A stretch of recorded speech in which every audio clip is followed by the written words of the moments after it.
Coming up, how the University of Iowa is competing against Iowa State and UNI to fight hunger. And a poetry festival brings tears of laughter and sadness to Iowa City. It rains on Iowa's parade in Southern California. Cloudy days are here to stay. I'll have your full forecast in weather. The latest headlines and more coming to you right now on DITV.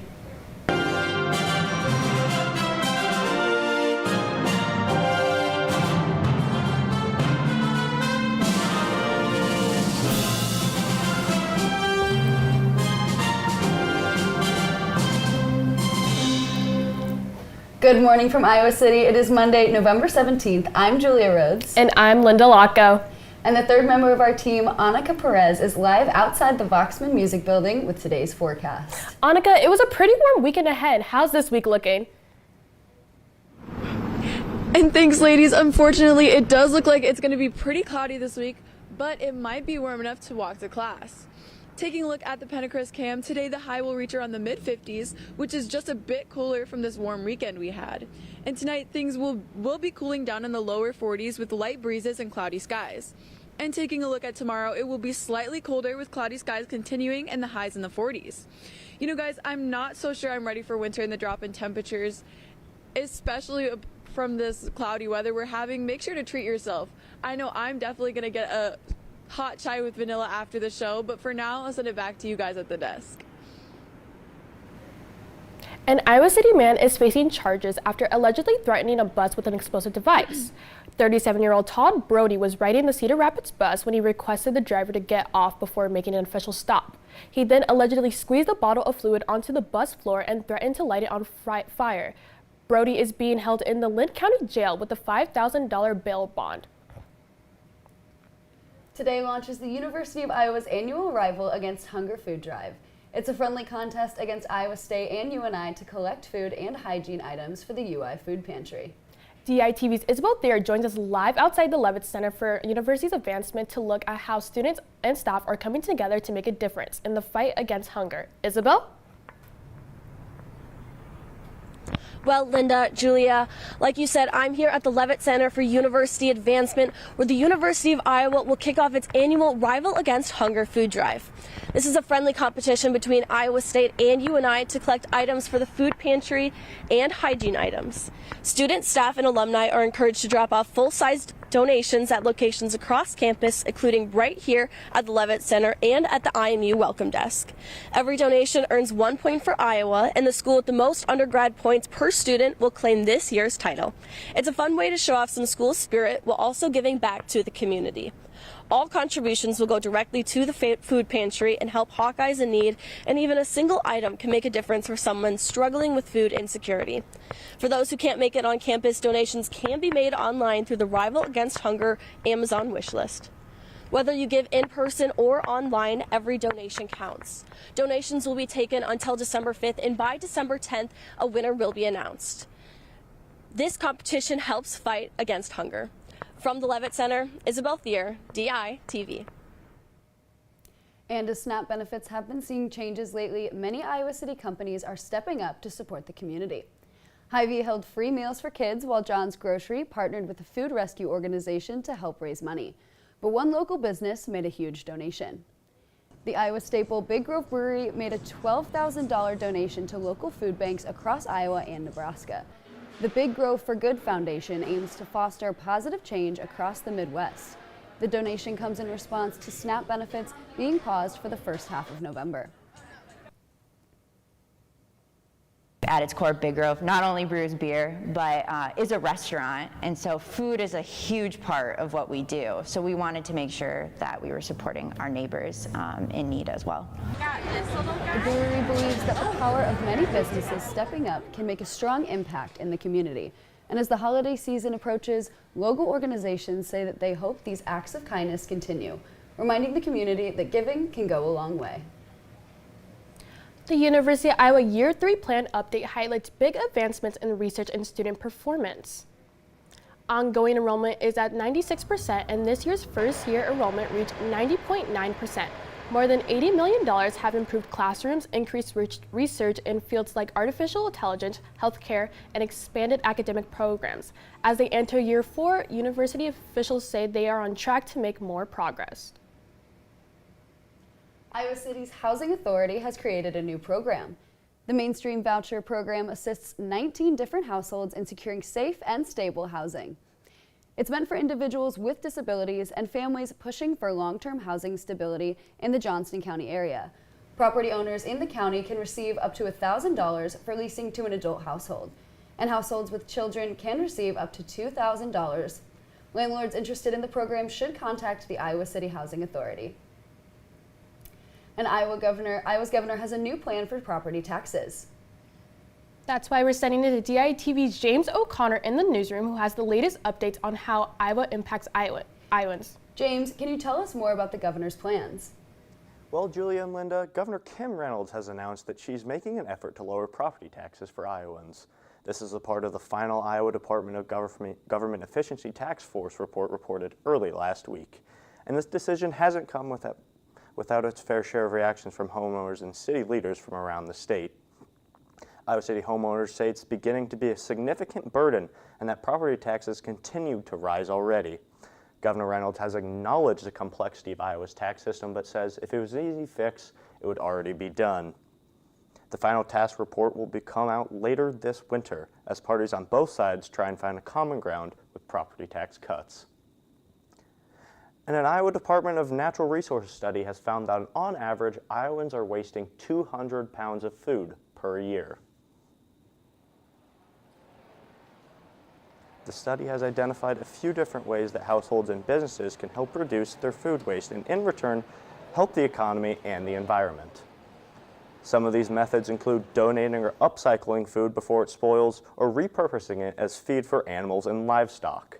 These actions could save money, support local communities, and reduce environmental impact.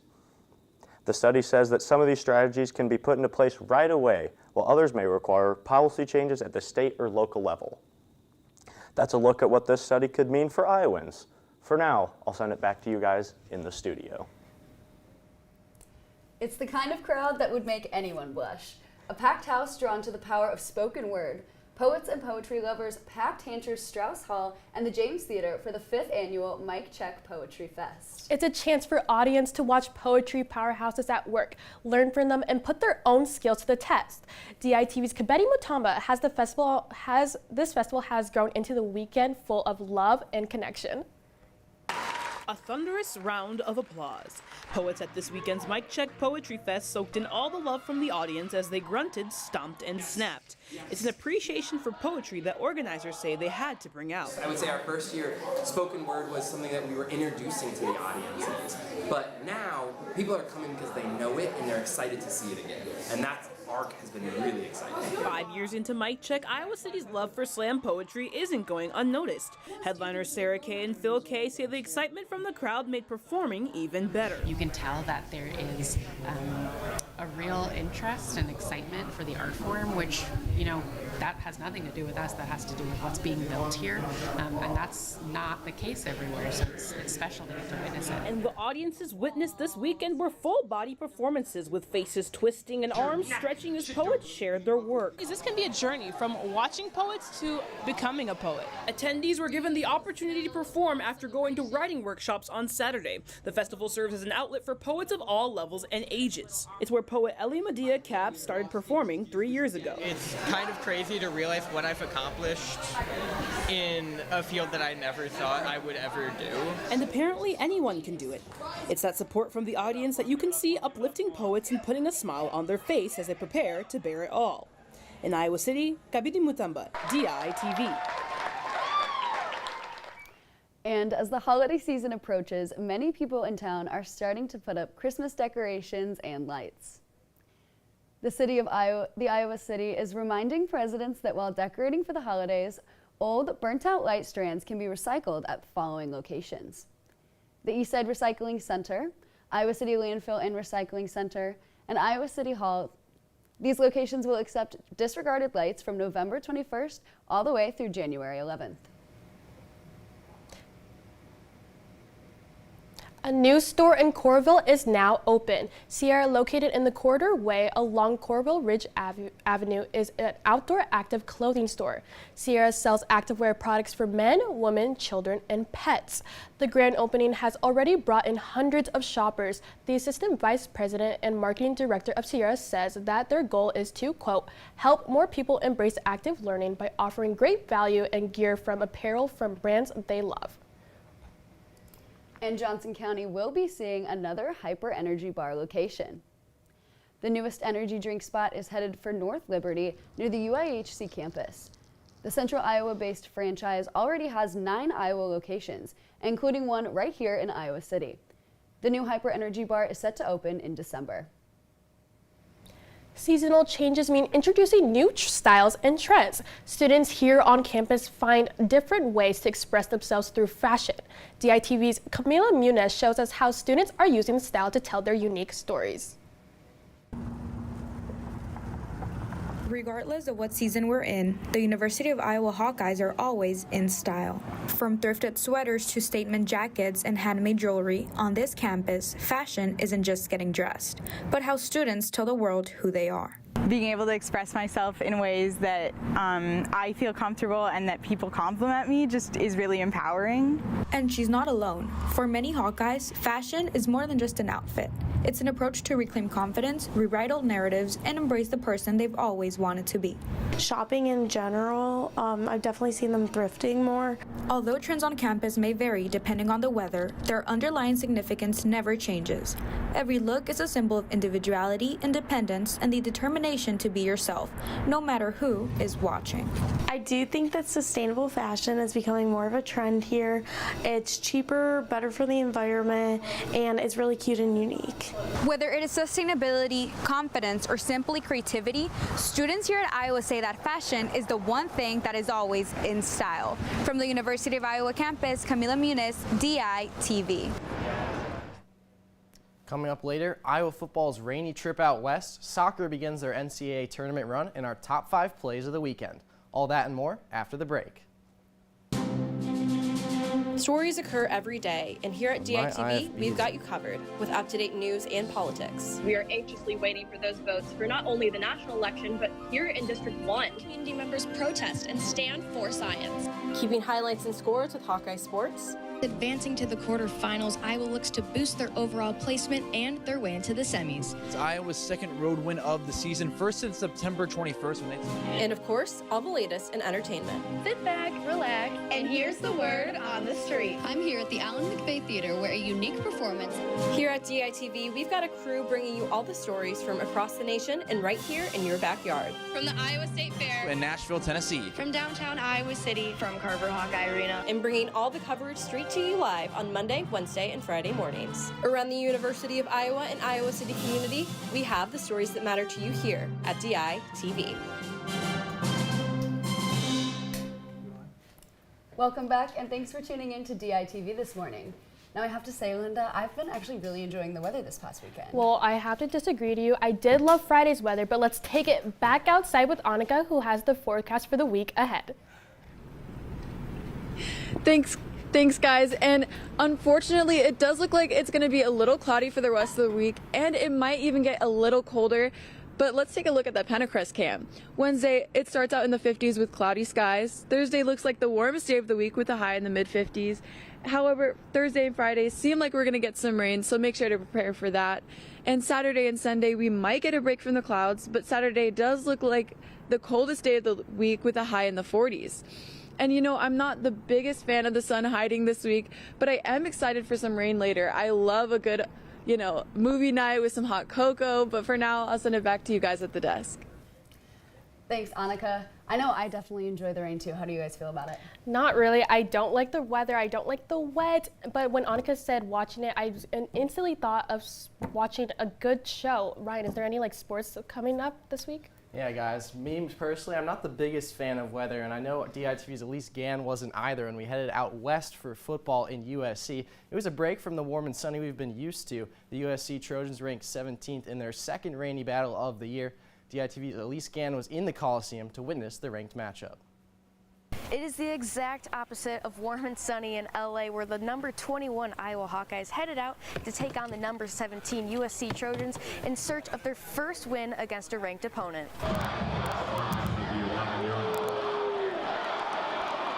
After a heart-crushing loss to number 9 Oregon last week, the Hawkeyes headed west with redemption in mind, hungry to get back in the win column. Iowa came out the gate hot, unexpectedly passing their way to a touchdown in the first drive, defying the nonstop rain. Mark Gronowski kept things rolling for the Hawks, taking 2 more touchdowns into the end zone for himself, once as a quarterback and once as a receiver, switching roles with Reese Vanderzee on a rare trick play. We've been working on that play for a while. It was cool. Reese played quarterback in high school, so we tried to give him an opportunity to throw the ball for a little bit. By the end of the first half, the Hawks were up on the Trojans 21-10, silencing the slim and wet crowd in the Coliseum. Good motivator, good confidence builder to start off the game. The defense is playing great too to start off the game. When you start fast like that, it really puts your team in a good momentum. However, Iowa got cocky too soon, letting the wheels fly off completely in the second half. USC quarterback Jade Mayav maneuvered the Hawkeye defense with ease, quickly closing in on Iowa's lead and hyping up the loyal Trojan fans who embraced the rare rain. When it was Iowa's turn to battle back, ball carrier Kamari Moulton's face mask was yanked by a Trojan defender, but no flag was called on the play. Then, unluckily for Iowa, Gronowski's next pass was tipped and intercepted, changing the course of the rest of the game. It's up to the refs. I can't do anything about it, so whatever the refs call, that's what they call. You can't dawn on that. You just got to continue to play. There's a lot of plays throughout that second half that I wish we could have back that could have changed the outcome of that game. USC capitalized off of the interception and multiple other miscues from the Hawkeyes, taking a 26-21 comeback win. Our guys showed up and competed. It just wasn't good enough today. Competitors move on. Competitors get up off the mat. Competitors go and fight every day. So I think that's what this team's going to continue to do. This is now Iowa's 4th loss to a ranked opponent, ending in yet another tight fashion. The Hawkeyes have 2 more games left in the regular season to redeem themselves and hop back in the win column. From the Los Angeles Memorial Coliseum, Elise Gann, DITV Sports. Well, in brighter news, the Iowa soccer team began their NCAA tournament dance on Friday versus South Dakota State. DITV's Morgan Burhans was there with how the Hawks fared. A couple of weeks ago, the Iowa soccer team had one of their most heartbreaking losses of the season. The Hawkeyes were bounced from the Big Ten tournament in an early first-round exit. But the Hawkeyes bounced back and are dancing in the NCAA tournament. Iowa beat South Dakota State 1-0 right here at the Iowa Soccer Complex. I don't think anyone was happy with how we played in the Big Ten tournament. We took some time to be able to kind of figure out what we needed to do better. And with Hawkeye faithful on their side, Iowa was a much stronger team in the first round of the NCAA tournament. I mean, it makes a huge difference. It gives you chills, and it's just so cool to see the program grow so much. It didn't take Iowa long to get on the scoreboard as graduate student Kenzie Rowling found the goal in just the 3rd minute. I almost didn't believe when it went in, but unbelievable feeling. Iowa kept attacking offensively for the rest of the first half, firing 7 shots against South Dakota State. We were very aggressive in the first half with our tactics, with our play. To begin the second period, Iowa goalkeeper Fernanda Mayrink was tested with a penalty kick, but made a crucial save. You have to have confidence being in the goal, and you have to read shooters, and the game maybe looks a little differently if we have to go 1-1. Iowa stayed strong in the second half, firing 11 shots, but was unable to find the back of the net. We could have had more goals than just one, so not disappointed, but wish we would have gotten more. Though it didn't matter because Iowa's lockdown defense only allowed 3 shots in the second half, leading them to beat the Jackrabbits 2-0. Iowa will look to use this momentum in the next round of 32. From the Iowa Soccer Complex, Morgan Burhans, DITV Sports. Iowa men's basketball was back at Carver Hawkeye Arena on Friday night, where they took on Xavier, their first Power 5 opponent of the season. DITV's Nick Isles has the recap of this Hawkeye win. Things got off to a shaky start early on for the Hawks when they needed Cale Combs to step in and make big plays. The junior guard scored his season high with 11 points, 4 assists, and 4 rebounds in Iowa's 81-62 victory over Xavier. Combs took the court for 31 minutes, the longest period for him since January. The Hawks and Musketeers had a combined 6 turnovers in the first 2 minutes of the contest. Head coach Ben McCollum put put his trust into Combs and other bench players to pick up where the starters had been running flat. I mean, it just feels good that Coach Mack trusts me having the ball in my hands and controlling the offense. So that just instills confidence in me to go out there and make plays. The Hawks only trailed for less than 4 minutes in the game. Iowa shot the ball with efficiency, shooting 57% from the field despite 14 turnovers. McCollum found the winning formula, having the duo of Combs and fifth-year Bennett Sturtz in the game together. We're pretty good when we have 2 point guards because it kind of moves Bennett off the ball some. He can score a little bit more and then moves him back on the ball some too. Sturtz tallied 21 points, 8 rebounds, and 3 assists. He also showed high praise for Combs. No, man, he was great. It was fun playing with him out there, and yeah, he helped us a bunch tonight. As for the rest of the team, Cam Maniow just missed a double-double with 9 points and 9 rebounds. And after a quiet first half, third-year Alvaro Folgueras turned up a notch with a dominant performance in the second, finishing with 8 points and 8 boards. Iowa out-rebounded Xavier 41-24 and scored 50 of their 81 points in the paint. Yeah, I mean, we attacked the paint well. We were able to punish some of their coverage stuff. And then, I thought our game plan was really good offensively. I thought our game plan was good defensively. It just took us a little time to execute it. And what has been a post-game theme, McCollum and his team go around the court to high-five the fans. His philosophy, as the Carver crowd grows, so will his team's chemistry. I think we're starting to slowly build a crowd. We got to do this together because it's going to take time, and it's not always going to be perfect, like we've said. 3 straight home games, 3 straight wins. The Hawks will try and build off of this momentum as they stay here in Iowa City for the next game against Southeast Missouri. From Carver Hawkeye Arena, Nick Isles, DITV Sports. That next game Nick referenced to against Southeast Missouri will take place tomorrow night on Mascot Day. Iowa enters with a 3-0 record while the Red Hawks are 1-3 on the season and coming off a loss to St. Thomas.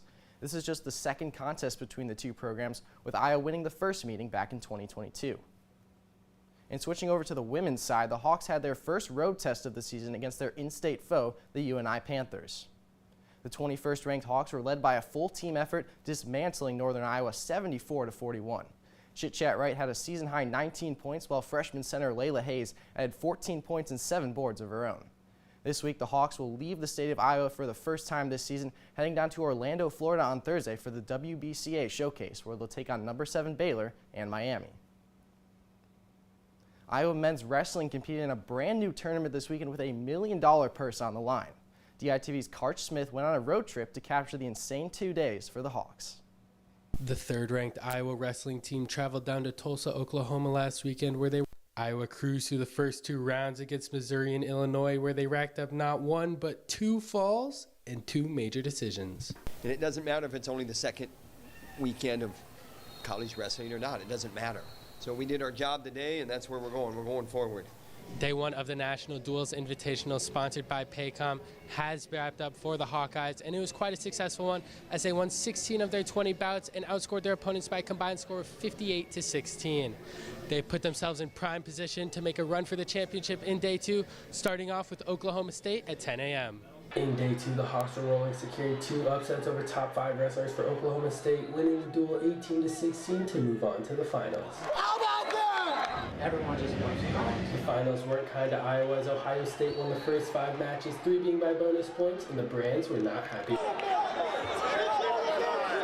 Iowa would turn things around, winning the next 4 matches, 3 being in overtime, but still fell 27-12 and finished second in the Invitational. We're looking ahead. Good event. Got work to do. What started off as a great day for the Hawks quickly went south as they ran into a buzzsaw in the Ohio State Buckeyes. An unfortunate ending to an otherwise successful weekend for Tom Brands and crew. From the BOK Center, Karch Smith, DITV Sports. Well, it's a successful weekend on the women's side as well, with 2 events in South Carolina. They started in Mount Pleasant by battling on a World War II Navy aircraft carrier in the throwdown on the Yorktown, notching 4 tech falls and defeating Presbyterian 35-9 in the duel. Then they went to Clinton to compete in the Presbyterian Blue Hose Challenge. Iowa's Valerie Solorio, Nyla Valencia, Bella Williams, Sky Reeland, and Reese Laramendi won their respective weight classes, as the Hawks also had multiple 2nd and 3rd place finishes to win the event. Well, in the middle of crossover season like we are right now, every weekend's top 5 plays are sure to deliver. This week, we've got a look across football, basketball, and soccer. Let's start at number 5 with Mark Gronowski rolling out to the right side. Thinks about running it into the end zone, but the defenders close in, floats it to the back, and Dayton Howard skies into the air to bring it down. Take a look at this one once again. High point textbook, just like you should when you're a big-bodied receiver like number 7 is.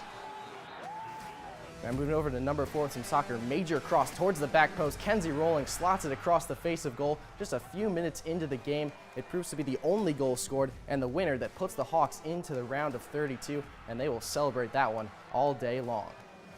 At number 3, Mark Gronowski. Once again, this is right off rip in the game. Rolls out to his right side again. Fires on the run. An absolute dot to Jacob Gill, who turns upfield, runs this one all the way down, pushed out inside the 10, sets up that eventual Dayton Howard touchdown. At number 2 in basketball, Bennett search to Tavion Banks. Here comes backdoor Alvaro Fulgaris rising up and throwing one down on the net. Gets some hang time as well for the big fella. Big second half for him in that game. And now for our number 1 play of the weekend, Mark Gronowski. He actually disappears from the corner of the screen, but now the ball ends up in his hands. A little Philly action for the Hawkeyes. Take a look at this one. Completes a hat trick on the day for Gronowski. Handoff to Weekend, pops it back to Reese Vanderzee, the high school quarterback, who throws over to Mark Gronowski, just like the Philadelphia Eagles drew it up. That's a big-time touchdown for the Hawkeyes, and an awesome week for the top 5 plays. Well, the Iowa women's volleyball team also took on number 20 Minnesota yesterday in a 5-set thriller. The Hawks started off strong, winning the first set 25-21, but Minnesota came back, taking the second and third set. However, Iowa gained their momentum back in the fourth, winning 25-23 and forcing a decisive set 5. The Hawkeyes' 9th time going to a set 5 in conference play, Sharday Van Zandt led the Hawks with 22 kills, including a huge ace while the Gophers had game point. However, her dominating performance wasn't enough as the Hawks came up short and the Gophers would win 15-13. And lastly, Iowa field hockey bowed out early in the NCAA tournament on Friday, losing 2-1 to Duke. But things started out promising with Dion Van Olsum striking first for the Hawks. However, the Blue Devils scored twice in the second half, including the game winner with 11 minutes left to end Iowa's season. The Hawks finish as the 9th-ranked team in the country with a 14-6 record. Well, guys, tons of action in sports this weekend. Lots of good results for the Hawks. Yeah, it's a lot to keep up with, absolutely. I know. Thank you for Ryan. And then let's send it back out to Annika with the rest of the weather that she has for us. Annika? Well, guys, I have to be honest. I've been loving the week's weather just because I can save a little gas money and start walking to class. And speaking about walking to class, today is National Take a Hike Day. Personally, I love taking hikes, so I wanted to share a few local trails so that you guys could too. Some of the trails include the Hawkeye Area Trail, the Iowa River Trail, and the Hickory Hill Park Trail, and these are all in Johnson County. And honestly, after this, I might need to take a hike before class. For now, I'll send it back to you guys at the desk. Thanks, Annika. And a new research study shows that bees can process time, something scientists once thought only more complex animals could do. Really? And also the studies show that bumblebees can measure how long light flashes to find food. I personally did not know that. I do not like bugs or insects, but apparently they learn to fly toward the light that signals the sweet rewards such as nectar. And they can do things that with surprising accuracy. It's so weird. And according to scientists, it's actually the first evidence insects can process time like dogs and other animals. Researchers say this ability helps make bees make quick decisions, saving energy and improving their chances of finding food. Well, guys, honestly, I'm not a fan of bees. I got stung by one when I was 2 years old, and ever since, I've kind of been afraid of them. No, quite literally same. I remember back when I was a kid in the 3rd grade, I was playing outside in my backyard. I was a little wizard, you guys. I had to pretend to be on part of Harry Potter, and all of a sudden I just scream. Turns out I got stung by a bee. Never again. Do not do bugs. Do not do bees. Absolutely not. Hate it. I am going to play a little bit of devil's advocate here. They used to call me the resident bug expert in preschool because I love bugs. I've actually never been stung, so maybe that might change my mind if I got stung. I think yeah. But I have been stung by a wasp. I think they're meaner personally. But. No, most definitely. Hate wasps. Don't like them. They're big. They're creepy. I love to represent the black and the gold, but it's just so gross, Ryan. I think the worst part about bugs is when they make a bee's nest in the basketball hoop in your driveway, and then you need to spend a whole day getting rid of it. Oh my God. Yes, you have to spend sprinting to your car, and I promise you, I can go on and on about this. It's just so gross. I don't do bugs, guys. I really don't. I think we can all agree those cicadas are the worst. Absolutely. Absolutely. Right? Yeah, most definitely. Yeah. Well, thank you so much for joining us online or listening on KRUI 89.7 FM. We are here live from Iowa City every Monday, Wednesday, and Friday at 8:38 and online anytime on thedailyiowan.com. For all of us here at DITV, thank you for spending your Monday morning with us.